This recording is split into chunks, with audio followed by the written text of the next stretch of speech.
কৰিছো ই man do good অৰ্থাৎ মানুহ হোৱা আৰু সৎ কাম কৰা এইটোৱে জীৱন মধুৰ কৰাৰ একমাত্ৰ উপায়।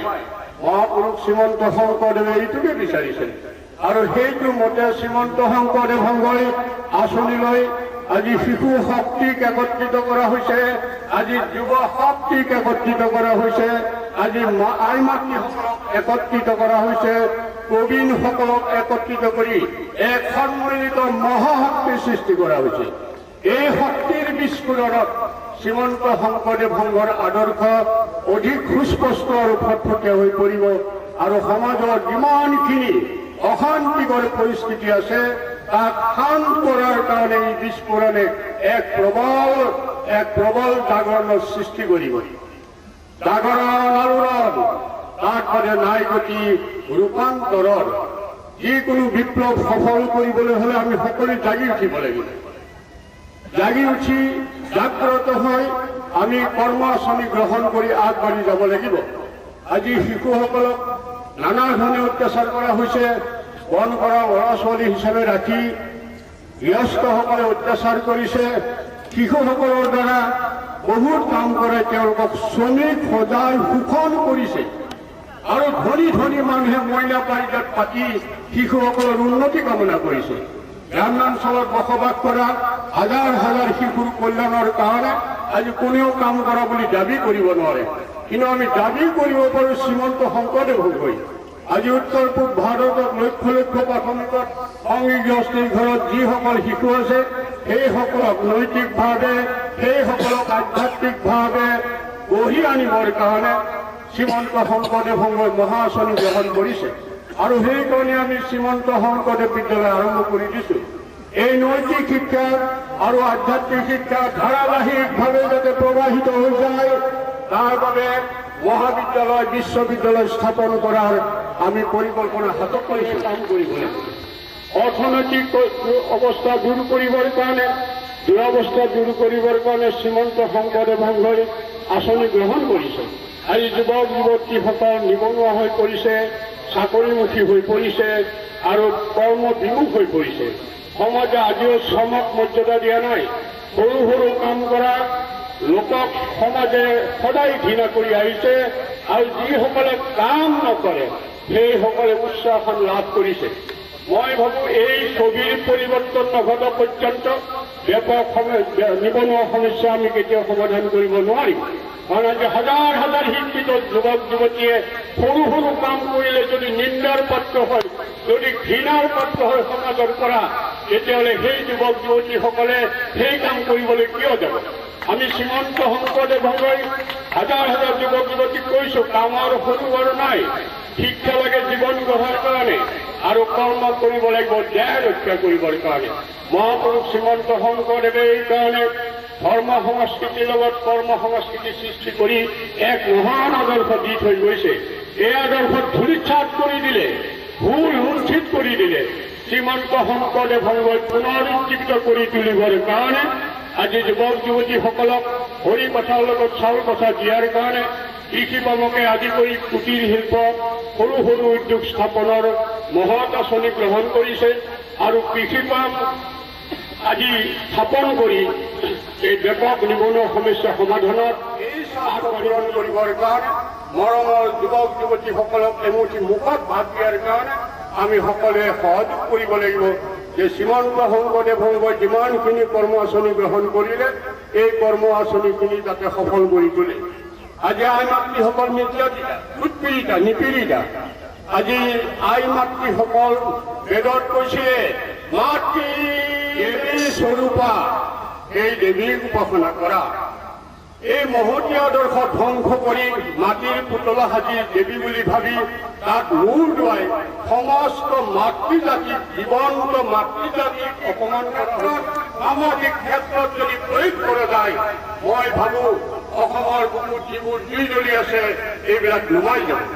আজি বিভিন্ন জাতি গোষ্ঠী হৈছে বিক্ষুব্ধ হৈছে, জনজাতি গোষ্ঠী যে আমি পাব লগা অধিকাৰ পোৱা নাই, আমি ৰাজনৈতিক অধিকাৰ পোৱা নাই, আমি অৰ্থনৈতিক অধিকাৰ পোৱা নাই, আমাৰ সাহিত্য সংস্কৃতিৰ বিকাশৰ কাৰণে এই অসমীয়া ৰাইজখনে অসমীয়া ভাষীখিনিয়ে কোনো সেইকাৰণে শ্ৰীমন্ত শংকৰদেৱ সংঘই ভাবে, শ্ৰীমন্ত শংকৰদেৱ সংঘই অনুভৱ কৰে, শ্ৰীমন্ত শংকৰদেৱ সংঘই উপলব্ধি কৰে যে মহাপুৰুষ শ্ৰীমন্ত শংকৰদেৱৰ সম বিকাশৰ যিটো সূত্ৰ সেইটো সকলো ক্ষেত্ৰতে পুৰুষৰ ক্ষেত্ৰত, নাৰীৰ ক্ষেত্ৰত, বিভিন্ন জাতি গোষ্ঠীৰ ক্ষেত্ৰত সমান সমান অধিকাৰ সুনিশ্চিত কৰি আমি নিশ্চয় শান্তিৰ পথেৰে, আমি নিশ্চয় সুখেৰ পথেৰে, আমি নিশ্চয় সুন্দৰৰ পথেৰে আগবাঢ়িব পাৰোঁ।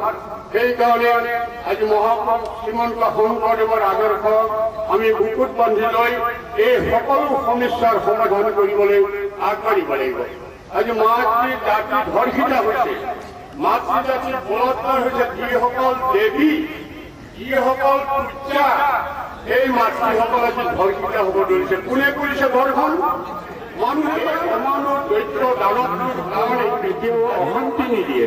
গতিকে যিসকল অমানুহে আজি মাতৃসকলৰ স্বাধীনতা নষ্ট কৰিছে, মাতৃসকলৰ সতীত্ব নষ্ট কৰিছে, শ্ৰীমন্ত শংকৰদেৱৰ এক প্ৰতিবাদ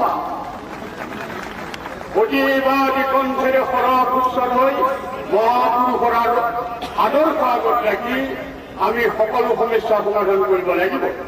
যিসকল নিৰ্যাতিত শিশু তেওঁলোক মেলি চাই থাকিবনে শুই? আই মাতৃ কেতিয়া উঠিব জাগি? কেতিয়াবা যেবা ৰণ হুংকাৰ? আমাৰো সত্তা আছে, আমাৰো প্ৰাণ আছে, আমাৰো প্ৰাণ আছে, আত্মা আছে, আমাৰ আছে সমান সমান অধিকাৰ।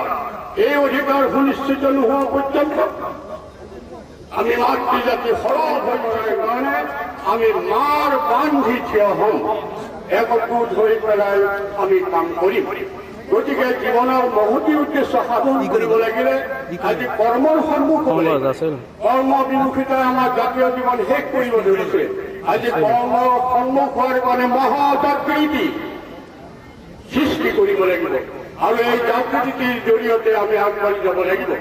সেইকাৰণে মহাপুৰুষ শ্ৰীমন্ত শংকৰদেৱৰ আদৰ্শ লৈ আমাৰ ভাষা, সাহিত্য, সংস্কৃতি বিকাশ সাধন কৰিবৰ কাৰণে চেষ্টা কৰিব লাগিব।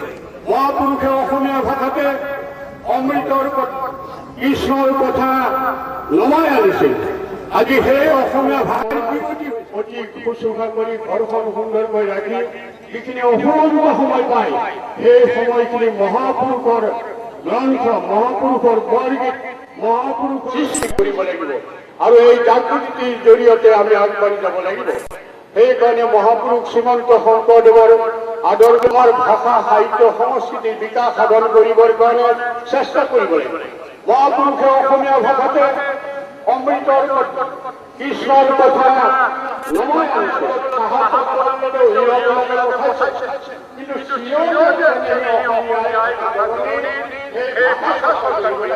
অসমীয়া মাধ্যমৰ সেইবিলাকো শোষণ কৰিব ধৰিছে।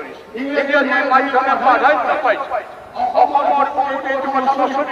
সেইকাৰণে আমি কৈছো যে ইংৰাজী মাধ্যমে কৰিছে অসমীয়া ভাষাৰ পাঠ্যক্ৰম বাধ্যতামূলকভাৱে তাত থাকিব লাগিব।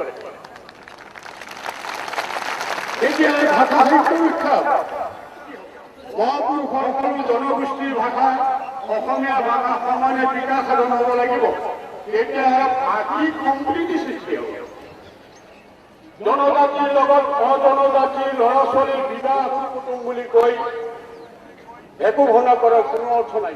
জাত্যাভিমান, বৰ্ণবাদী চিন্তা, এই সেইটো হৈছে বাঁহৰ হেতু। সকলো জনগোষ্ঠীকে আমি বহুত সাৱধান লৈছোঁ। তেওঁলোকৰ সমস্যাৰ বুজ লৈছোঁ, তেওঁলোকৰ ভাষাৰ কাৰণে কাম কৰিছোঁ, তেওঁলোকৰ লগত বহি খাই আজি শ্ৰীমন্ত শংকৰদেৱৰ পদাধিকাৰে এজন যিকোনো সংগীৰ লগত একেলগে বহি খাওঁ। কিন্তু যিসকলে সেইটো বন্ধন কৰিব খুজিছে তেওঁলোকৰ উচ্চ আসনত থাকি পেলাই সেইটো বন্ধন কৰিব পাৰিছে।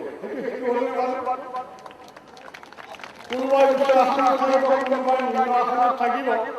সামাজিক ক্ষেত্ৰত কৈছোঁ, প্ৰতিষ্ঠাৰ ক্ষেত্ৰত আমি কথা কোৱা নাই। সামাজিক ক্ষেত্ৰত যিটো ছ'চিয়েল ষ্টেটাছ বুলি কয়, ছ'চিয়েল ষ্টেটাছ, সেই ক্ষেত্ৰত কাৰোবাৰ উৎসৱ কোনোবা নিজ হ'ব আৰু তাৰ জৰিয়তে আমি সেইটো বান্ধি এনে আন্তৰিকতাহীন প্ৰচেষ্টা যে বিফল হ'ব বিভিন্ন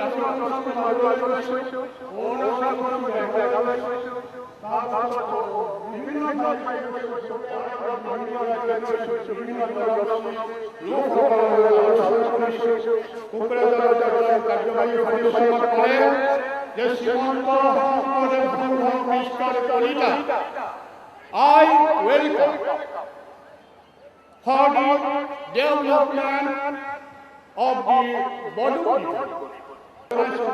আমি বুকু ফালি দিছোঁ আমাৰ শক্তি মহামিলনৰ শক্তি মহামিলনৰ মঞ্চ শ্ৰীমন্ত শংকৰদেৱ সংঘ যিমান মাত আছে কওক সংঘ